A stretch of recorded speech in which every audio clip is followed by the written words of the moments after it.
বাঙালি এত খারাপ, দাম বাড়ে তা তো বেশি খায়। খাওয়া বন্ধ করে দাও। আমরা পাবলিক খারাপ, আমরা জনগণ খারাপ। আপনার যখন দাম কই 360 টাকা কেজি, আর তার আগে 200 টাকা কেজি লয়ে গেছে, এখন দাম চাইলে কই এত চানকে এত চানকে, মরিচ তো লয় না, কথা কয়ে জায়গা। দাম কমলে লাভ করা যায় ভালো। এই যে বললাম যে আমদানি কম, এর জন্য দাম বেশি, বন্যার কারণে হ্যাঁ সব ডুবে গেছে পানির তলে, এর জন্য আর কি দামটা বেশি। মরিচ একটা হয়েছে আপনার 350, একটা 360। এত বাড়ার কারণ যে বন্যা বন্যা হয়েছে, খেত খামার সব রয়েছে পানিতে ভৈরা, তার জন্য গাছের গোড়া সব মরে গেছে, তার জন্য মাল আসে কম, দাম বেশি। চাঁদাবাজির কথা এটা আপনার বলতে পারবো না।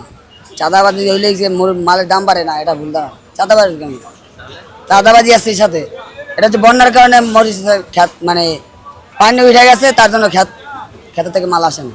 হ্যাঁ, গত সপ্তাহ থেকে এই সপ্তাহ 60 টাকা তুলনা বেশি বেশি। খাওয়া বন্ধ করে দাও। আমরা পাবলিক খারাপ, আমরা জনগণ খারাপ। মাল খাই না, এক সপ্তাহ না খাই দেয়, এক সপ্তাহ না খাই থাকলে তো আমাদের মাল দাম কমে দেবে, আবার জায়গাটা জায়গায় চলে দেবো। আমরা মাল খাই কেন?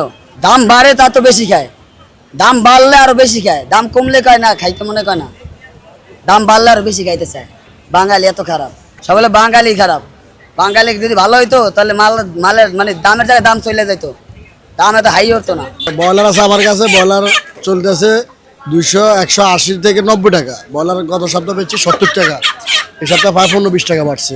আর সোনা হাইব্রিড কক যেটা, ওটা বলতেছি আপনার 280 টাকা, গত সপ্তাহ পেয়েছি 240 টাকা, মানে অনেক বাড়তে। আর অরিজিনাল সোনালি যেটা, ওটা চলতেছে আপনার গত সপ্তাহে গেছে 80 টাকা, 280। আজকের বাজার চলতেছে 320 টাকা, আজকের মূল্য হয়েছে এটা।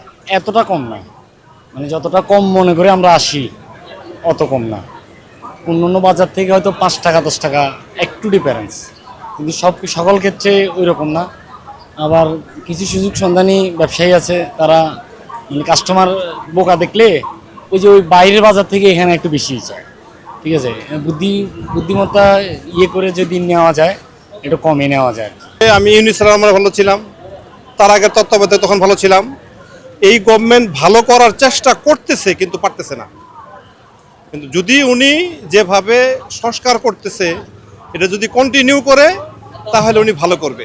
সীমিত আয়ের মানুষ আর কি, আমাদের এটা যেটা বাজেট থাকে যে আমরা এটার ভিতরে এটা করবো, কারণ আমাদের ফিক্সড স্যালারি, তো সেহেতু এই বাজারের সাথে আমাদের সামঞ্জস্য হচ্ছে না এখন। আগে কিনতাম হয়তো 1 কেজি, এখন ওইটা ওই বাজেটেই কিনতে হচ্ছে আমাদের আধা কেজি।